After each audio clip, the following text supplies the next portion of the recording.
Yo, what's up everyone? It's Little Yaha. Today I'm gonna be doing a Spider Farmer SE1000W dimmable full spectrum CO2 LED grow light unboxing. This was originally priced at $1,029, but I got it on special for $729. And the first thing you see when you open the box is the 10 bars of light. There's a divider, and underneath that are the two sidebars that are basically gonna hold everything together. Along with that are a bunch of little baggies that are full of wires and screws, and all of these things are things we're gonna need later on. Last but not least is the 1000-watt driver. What I did notice during this whole unboxing is that there was no instruction manual. This is how you know I'm not sponsored, like no cap, because I got no special treatment. But I've seen a bunch of other videos where they get a whole big ass dictionary looking booklet. As you guys see, this is not the case. I didn't get anything. I just had to go based on common sense. Once I had it all on the table, I then removed everything but the light bars. Here's just a quick look before I start setting everything up, constructing it, building it. Look at the details. And another thing, when you're trying to set up your light at home, don't try to match my speed. This is actually how fast I'm going in real time. You won't be able to keep up and you're just gonna ruin your light. Don't do it. So now it's time for the baggie. So one of these is gonna have these type of screws in it, and this is gonna be fairly easy. All you gotta do is align the light bar to the arrow indicated on the black bar. You're also gonna want to make sure that that gold looking piece is there as well, because that is where the screw is going and it's very easily movable. So you're gonna want to watch out for that. Once you got that nice and tight, you're gonna move on to the wire, and it's gonna have a little safety latch, so all you gotta do is plug it in and twist, and it shouldn't move at all after that. And on any side of the cable, you're gonna have the option to add pressure or alleviate it, and this is gonna help loosen the wire just in case it's crooked or twisted the wrong way. You're gonna have easy access to adjusting the cable on your own. Once you're finished screwing and plugging every single light bar individually and you're all done and it looks nice, tight, clean, bam, you're gonna move on to the other side and you're gonna do the exact same thing, other than the fact that this side doesn't have any cables. All you're gonna do is screw every single light bar onto the side. Once you're finished with this last side, you're halfway done. All you need now is the driver and all the little pieces that were in the baggies. There's gonna be a total of 4 of these little circle things, one in every corner, and you're gonna want to use this circle looking screw. It's gonna look like a Cheerio or like a circle, along with a washer. You're gonna put the washer inside it. One of the things you're gonna notice is that the piece inside it isn't actually gold. It looks more like a black rectangle, and you can also see how easy it is to move it up and line it up with a mark on the bar. Once you got that spin down nice and tight, you're gonna do that for the bottom as well as the other side, bottom and top. And once you're done with all 4 corners, now it's time for the driver. You're gonna look for a bag with a 4-pack of these orange plastic things, and you're gonna put one on each corner of the driver. Underneath is gonna be 4 safety latches that will clip when you put them together, and there are also measurements on each individual piece that will help you keep everything more symmetrical. I didn't need them, but they are helpful. Now that it's all put together, it's finally time to put it on top of the Spider Farmer light in the middle of the middle. So if you got OCD, now is the time to take out your rulers and start measuring. I didn't really care. I just kind of placed it wherever in the middle. I just eyeballed it. There's gonna be 2 lines at the top of each bar that you're gonna be able to clip your driver onto. Everything is gonna be mostly clip on. You're not gonna need no real tools or screws or any of that. Once you got that nice and secured, it's time to use these little metal wires, and this is actually gonna help you lift up the light. You're gonna hook these onto the metal Cheerio looking screws. You're gonna do this for both sides along with this pulley. One of them is gonna go to the wire, and then the other one is gonna go to the ceiling, your roof, or wherever you're gonna hook your light onto. Alright, so this is what the top looks like, and this is basically my setup. I used to have 4 lights hanging down. You can still see the 2 in the back that I'm still currently using for lighting as I'm building the Spider Farmer light. Rather than adding 2 new hooks in the middle for each side, I decided to use the 4 that were already there, and I divided them so each side got 2. So basically each side was getting supported by 2 hooks instead of 1. Now that we're done building everything, the final thing we need to do is connect the cables. There are only 2 cables on this light. One of them is for the power, and the other one is the one I'm holding right now, which connects the driver to the 10 lights. It also has some instructions right here on how to lock it and open it, just so you can make sure it's properly connected. On the other side is going to gonna be the power cable. There's nothing really special about it. It just looks like a normal cable. Sheesh.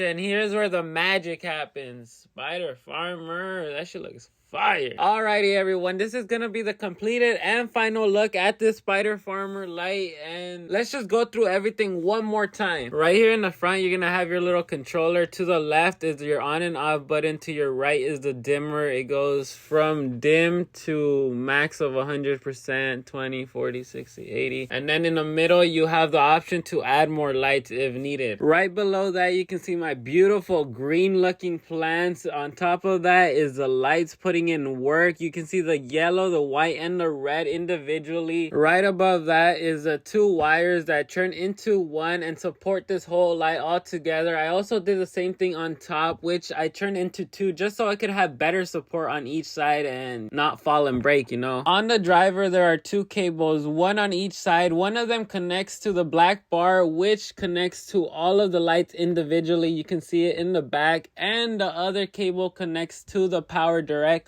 Honestly, if this was in use to you and you were already aware of this, pat yourself on the back, because I was low-key tripping when I first got this. I plugged it in and it didn't turn on. Right before I was about to complain, I received this message basically saying that in order for my light to turn on, I would need a voltage converter, and that means that regular outlets don't have enough power to turn on the light, so you need something else to basically help it out. So I went ahead and got a voltage converter, also known as a step up and down transformer. It has an on and off button. It's very simple, and it also gives you the option of not only being able to connect a 20 volt, but stepping down and connecting something that needs less voltage, like regular household item, computer, a fan, a light. And if you want to plug in your phone, it even has a USB option. One of the things you do want to watch out for in the back is that you select the right input voltage. You're going to take this mini plug and connect it to whatever matches the outlet that you're taking power from. In my case, it's 110, so I placed it at the bottom. I also have this box connected to a timer, which is at 18:6, which is 18 hours of light, 6 hours of darkness. Aside from that, I have two other things plugged in. One of them is a fan, and the other one is an AC Infinity air carbon filter, for a total of 3 outlets being used, which I think it's really cool. There's not a lot of cables, so nothing's getting tangled, and it looks really clean and simple. Just in case you guys were wondering what this thing in between the plug and the outlet is, it is an adapter, and it does come with a converter. Alright, everyone, so this is gonna be the end of this video, but before I do that, I'm gonna take you on a little quick tour of my whole grow room setup. So the first thing we got here is the star of the show, obviously the Spider Farmer light, and underneath that I got my 6 plants along with my fan. On top of that, to the right, you can see my AC Infinity air carbon filter. To the left is my temperature, and this is gonna be the end of this video. Like and subscribe if you aren't already, so you can get notified every time I post. Stay tuned if you want to see the result of this light, and if it's really worth all the money, or if you're just curious about the plants and how they grow, because I have been growing these from seed till now. So if you want to go see that, go check out my other videos, and as always, remember,